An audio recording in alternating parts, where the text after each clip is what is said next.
Ukraine पर किया गया है। आईसीबीएम मिसाइल का इस्तेमाल यहां कर दिया गया है रूस की तरफ से।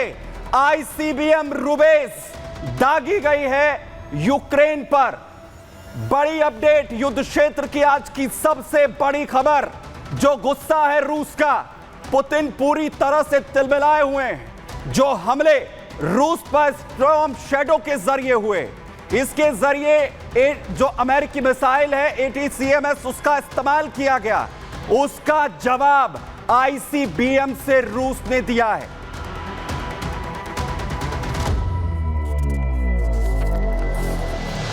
जहां एक तरफ आईसीबीएम का इस्तेमाल यहां पर किया गया है पुतिन की तरफ से, वहीं बड़ी अपडेट आपको बताऊं इस हमले से जुड़ी हुई आ रही है, क्योंकि इस हमले से यूक्रेन पूरी तरीके से दहल गया है।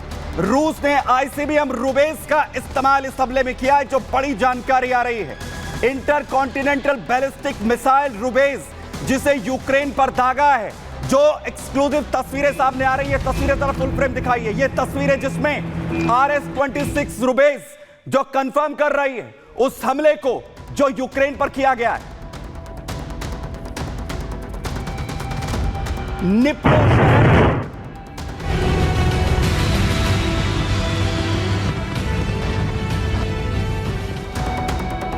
आईसीबीएम रुबेस 26 के जरिए निप्रो शहर को टारगेट किया गया है, जहां हथियार गोदाम जो हैं इस आईसीबीएम के जरिए रूस ने तबाही मचाते हुए यूक्रेन के तबाह कर दिए हैं। और जो पुतिन ने कहा था कि हमला जोरदार होगा, यूक्रेन को तबाह कर देंगे, नेटो को भुगतना होगा अंजाम, क्या उसकी शुरुआत हो चुकी है? Еще пиздует нахуй, бать, смотри. Ёб твою мать!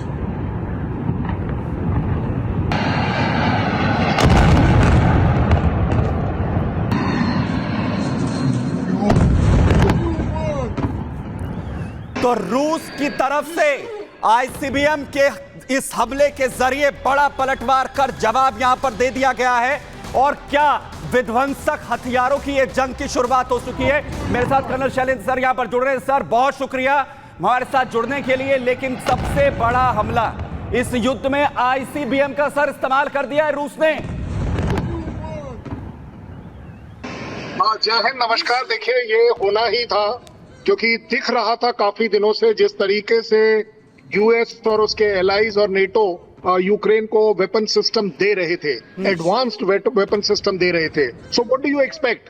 क्या रशिया नहीं करेगा इस्तेमाल? अगर आप अपने तरफ से वो वेपन सिस्टम देंगे जो रशिया के डीप इनसाइड अगर अटैक करेगा, बट यस, मैं ये मानता हूं कि रशिया ने बहुत जल्द इस लड़ाई का स्केल और ऊंचा कर दिया जब पहली बार आईसीबीएम्स का इस्तेमाल हुआ है। और आईसीबीएम इस्तेमाल करने का सीधा सीधा मतलब रशिया बता रहा है नेटो को और यूएस को कि यूक्रेन पर यह अटैक नहीं है, यह रिटेलिएटरी अटैक है।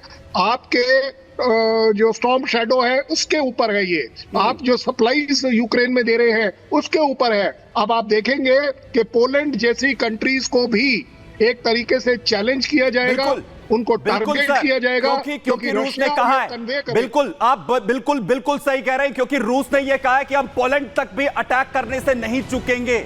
लेकिन जो बाइडेन ने अभी तक के डिसीजंस लिए हैं, जैसे एक्लेट हुआ है युद्ध को लेकर जो डिसीजंस लिए गए, तो क्या सीरियस नहीं लिया गया रूस को? और उसने अब शुरुआत उसकी कर दी है। वर्ल्ड वॉर 3 बार कह रहे थे सभी होगा, सब कह रहे थे परमाणु युद्ध की ओर सिचुएशन चली जाएंगी, उसकी क्या शुरुआत हो गई है सर? मैं सीधे सीधे पोलैंड का नाम इसलिए ले पा रहा हूं क्योंकि रशिया काफी टाइम से बोल रहा है कि पोलैंड का जो यूक्रेन को आर्म सप्लाई का रूट है वो उसे रोकना चाहिए, पहली बात। दूसरी बात, अगर हम ये कहें कि यूएस और नेटो कंट्रीज इसको ज्यादा फ्यूल अप कर रहे हैं, आग में पेट्रोल का काम कर रहे हैं, वो ज्यादा सही इसलिए होगा कि आप तो पीस की अब बात ही नहीं कर रहे, आप तो अब उसको आम इस तरीके से कर रहे हैं यूक्रेन को। हालांकि उसमें सारा नुकसान यूक्रेन का है, बट अगर सीधी अब अगर लड़ाई आगे की आप देखेंगे तो high technology destructive weapon system NATO US versus so called Russia, अब आप ये नई लड़ाई देखेंगे जहां पर लड़ाई कॉन्टैक्ट बैटल की नहीं होगी, अब लड़ाई होगी हाई टेक्नोलॉजी की, हाई डिस्ट्रक्शन की। तो लेवल 2 इस युद्ध में अब देखने को मिलेगा। सर बहुत शुक्रिया हमारे साथ यहां पर जुड़ने के लिए। जिस तरीके से हम लोग की शुरुआत यहां पर हुई है और जिस तरीके से कर्नल शैलेंद्र सर यहां पर कह रहे हैं कि अब ये जो वॉर है ये नेक्स्ट लेवल पर जाती हुई यहां पर नजर आएगी, लेकिन आप ये समझिए कि इसकी शुरुआत आखिर क्यों हो रही है और पुतिन इतने तिलमिलाए हुए क्यों है कि आईसीबीएम का इस्तेमाल यहां पर किया जा रहा है, क्योंकि इससे पहले बड़े 2 हमले रूस ने झेले हैं। पहला हमला अमेरिकी मिसाइल से होता है और उसके बाद दूसरा हमला स्टॉर्म शैडो के जरिए यहां पर होता है, जिसके बाद रूस के राष्ट्रपति पुतिन की जो चेतावनी है वो बेअसर होती हुई नजर आती है। यूक्रेन का जो रूस पर एक और जो घातक हमला है वो नजर आता है, जिससे पहले पुतिन ने चेतावनी दी थी। रूस पर ब्रिटेन की दरअसल स्टॉर्म शैडो मिसाइल जिसका इस्तेमाल यूक्रेन कर देता है। रूस पर खतरनाक स्टॉर्म शैडो क्रूज मिसाइल जो है वो यूक्रेन की तरफ से दागी गई, जिस पर पलटवार अब पुतिन करते हुए नजर आ रहे हैं। और ये पहली बार है रूस पर लंबी दूरी की जो मिसाइलें हैं वो दागी जा रही हैं, स्टॉर्म शैडो का इस्तेमाल हो रहा है।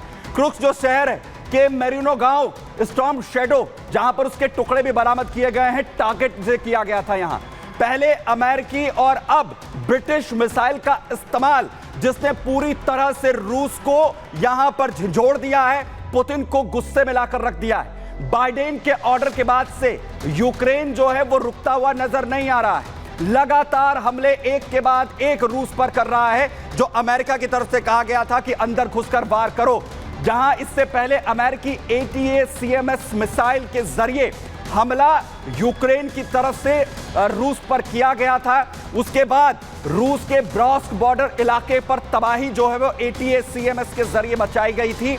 और वहीं अब आगे बढ़ते हुए ATACMS मिसाइल जो यूएस की तरफ से यूक्रेन को सप्लाई की जाती है, उसके बाद स्टॉर्म शैडो का इस्तेमाल यहां पर किया गया है। और अब रूस की तरफ से यह खतरनाक हमले की शुरुआत यहां पर कर दी गई है और यह कहा जा रहा है कि अब रूस जो है वो और भी खतरनाक हमले यहां पर करेगा। और 2 तस्वीरें मैं आपको यहां पर दिखा रहा हूं, जहां पहले यूक्रेन की तरफ से ATACMS जो अमेरिकी मिसाइल है उसका इस्तेमाल किया गया था, और उसके बाद ब्रिटेन की जो मिसाइल है उसका इस्तेमाल यहां पर करता हुआ यूक्रेन नजर आया। और इसका पलटवार, इसका जवाब जो है वो रूस की तरफ से यहां पर जो है वो दिया गया है, जहां पर हमला यहां पर पूरी तरह से घातक ICBM के जरिए यहां किया गया। और मैं आपको वो तस्वीर जिसके जरिए स्टॉर्म शैडो वो मिसाइल जो रूस पर दागी गई, जिसके बाद यह हमले की शुरुआत यहां पर भी दिखा रहा हूं। तबाही पूरी तरह से रूस को टारगेट कर बचाने की कोशिश यहां पर की गई।